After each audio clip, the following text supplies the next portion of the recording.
Bawat kultura may sariling trip at dapat respetohin o pagtawanan ng kaunti.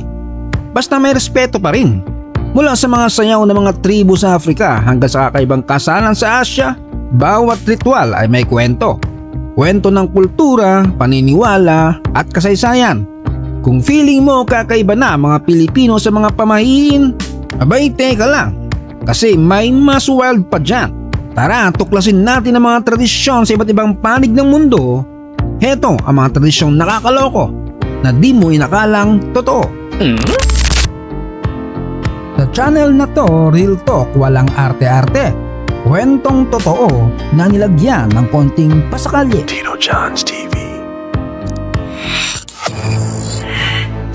Simulan natin sa ika-18, ang tribo na palolobohin ka sa katabaan. Kung sa buong mundo uso ang diet, gym at cardio, sa tribong ito sa Ethiopia, baliktad ang goal nila: tumaba ng wagas. Ito ang body tribe, kung saan may pakontes kung sino ang pinakamataba. Walang cash prize pero panalo ka sa respeto habang buhay. Ang training simple lang, 6 na buwan kang nakakulong at ang pagkain mo lang ay gatas at dugo ng baka. Pipili ang bawat pamilya na isang binatang walang jowa kasi bawal mo ng sexy time. Bawal din lumabas, parang home quarantine. After 6 months, lalabas ka na parang walking drum. Pero hindi sila basta-basta lumalakad. May iba literal na hinahatak kasi di na makalakad sa sobrang bigat. Lalakad sila paikot sa isang sagradong puno habang tinutulungan ng mga babae. Pinupunasan ng pawis at pinapainom pa ng alak. Ang festival na ito ay kakaiba pero tunay. Dito ang kataba na hindi kinukutya. Ito'y simbolo ng yaman, lakas at respeto. Sa mundo natin na puro filter at payat goals, ang body tribe ay patunay na may iba't ibang kahulugan, ang kagandahan at tagumpay.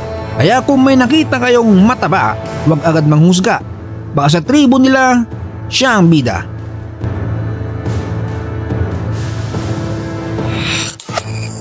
Ika-17, Torajan Death Rituals.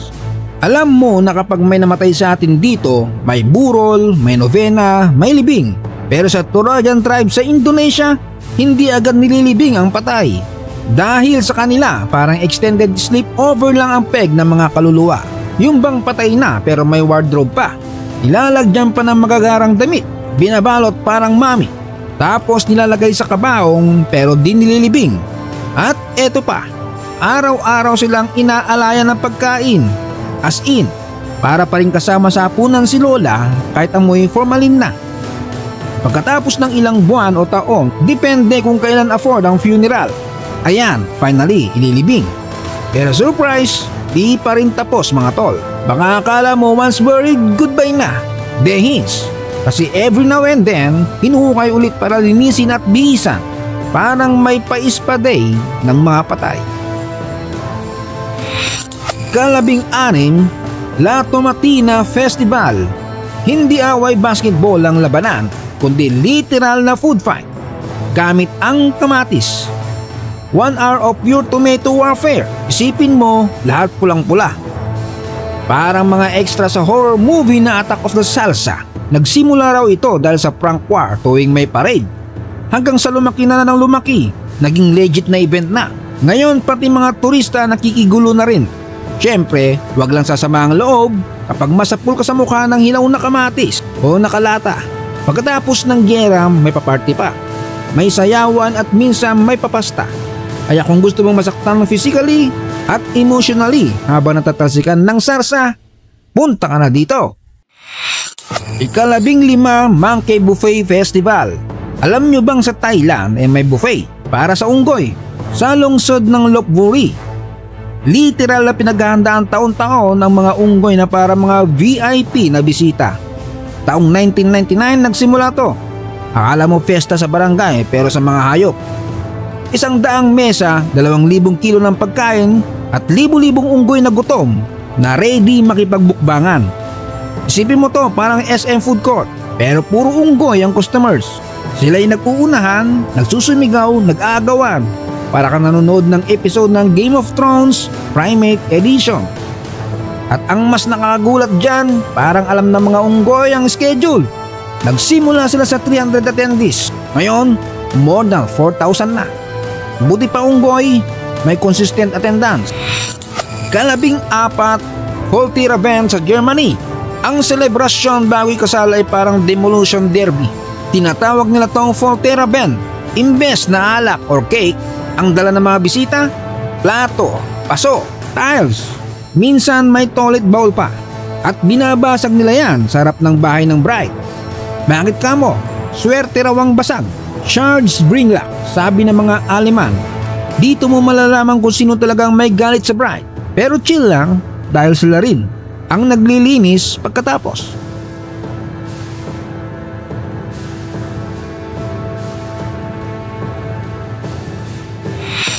Ikalabing-3, neck rings. Sa ilang bahagi ng Asia at Africa, ang mahabang leg ay beauty standard.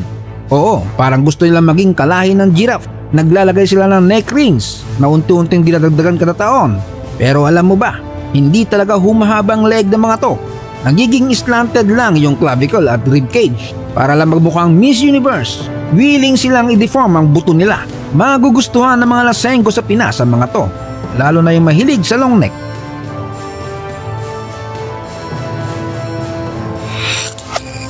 Ikalabing-2, lip plates. Sa Ethiopia ulit, ang uso, lip plate. Literal na plato sa bibig. Kapag malaki ang plato mo, ibig sabihin mataas ang status mo sa tribo. The bigger the lip, the bigger the dowry. Magsisimula sila magbutas ng labi at palakihin ito habang tumatanda. Sakit nun. Pero para sa kanila, ganda raw yun. Sabi ng gobyerno ng Ethiopia, tigil-tigilan na. Sabi ng tribo, never. Part of the fashion show yan.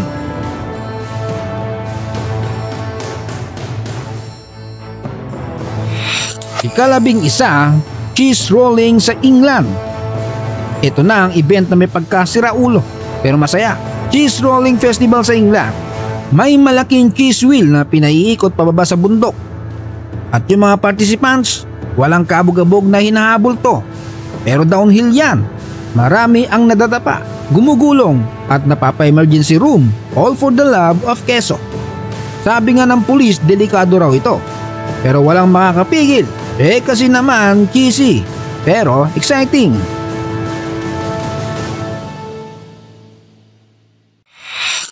Ika-10, Battle of the Oranges sa Italy. Sa bayan ng Ivrea, Italy, hindi uso ang snowball fight, kundi orange war. May mga grupo na sakay ng karwahe at may mga nasa kalsada. Batuhan ng orange sa mukha ng kalaban. Parang fruit ninja in real life, literal na vitamin C with a vengeance. Ika-9, Jerry Wall Festival sa Chad. Sa Chad, Africa, may male beauty contest na tinatawag na Jerry Wall. Mga lalaki na nagpapaganda, nagpapa-makeup at nagsasayaw para sa atensyon ng mga babae. Hindi ito Mr. Pogi. Ang goal, makahanap ng asawa gamit lang ang charm at eyeshadow. Sa ika-8, Chinese foot binding. Noong sinaunang panahon sa China, uso ang foot binding sa paa ng babae. Pinipilit maging kasing liit ng lotus flower. Sounds cute, pero ang result, bali-baling buto, misaligned toes, lifetime of pain. Para lang daw maging elite at maganda. Ininda ng husto ng mga kababaihan ang ganitong sakripisyo.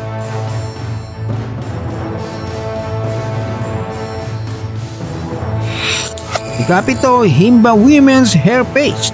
Sa Namibia, mga Himba women ay may sariling version ng hair treatment. Gamit ay red paste at buffer fat. Araw-araw nilalagay sa buhok parang clay mask. Resulta, parang sculpture sa ulo.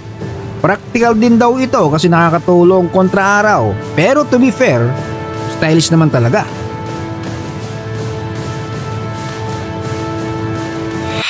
Ika-6, toe rings sa India.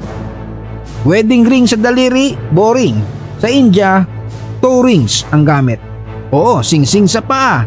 Ang lalaki maglalagay ng sing-sing sa dalawang daliri ng paa ng babae.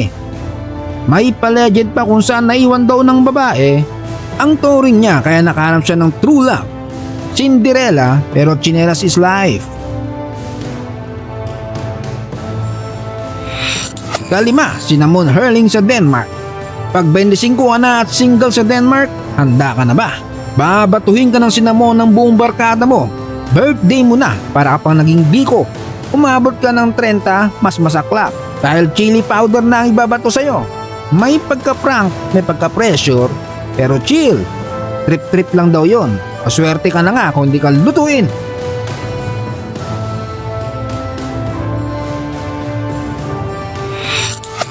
Sa ika-4, bullet ant glove. Sa isang tribo sa Amazon, para maging ganap na lalaki, kailangan isuot ang gloves na puno ng bullet ant. Yes, yung insekto na parang baril ang kagat. At hindi lang yan, kailangan mong magsayaw habang suot to. Para kang nagcha-cha-cha habang kinakagat ka ng 50 sniper ant. Welcome to manhood. No pain, no gain.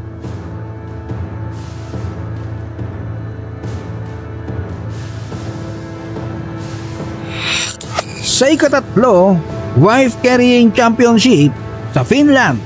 Dito may pa-champion sa pagbubuhat ng misis. Oh, literal na buhat babae race. Bawal i-drop, bawal sumemplang, labanan ng lakas at balanse. May official track pa, pati minimum weight ng misis. Parang obstacle course na may kasamang forever.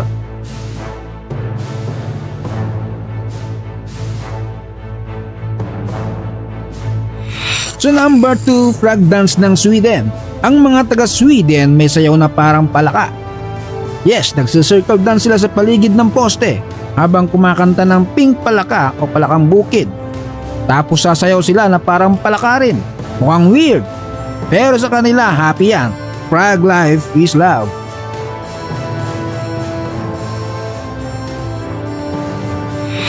At panghuli sa listahan, partita ay scacchi. Living chess sa Italy. Chess game pero real people ang chess pieces. May kabayo, may reyna at may suitors na literal na maglalaro ng chess para sa kamay ng dalaga. Ang talo sa bunso mapupunta at ang panalo, mapapangasawa ang ate. At hanggang ngayon ginagawa pa rin nila yan. Parang cosplay na may kasamang drama at kabayo.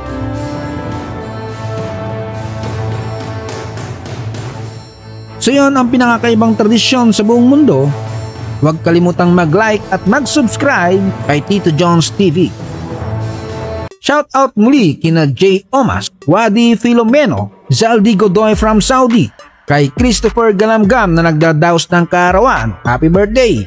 John Patrick Sumago from Zamboanga del Norte, Marites Baldonado from Laguna, Ray Lopez sa South Korea, Cuenca Channel from Dipolog City, Jai Castle TV, Nancel Espera, Juvie Dulay, Raymar Togs from Davao Oriental, Cheryl from Malaysia, Michelle Wete from Mindanao, Mark Christian Rosales, Andrew from Cebu, Rose Ann Manabat ng Japan, Will Malyado, Mark Anthony Reloso from Quezon Province at Martin Vera. Salamat sa panonood. Hanggang sa muli.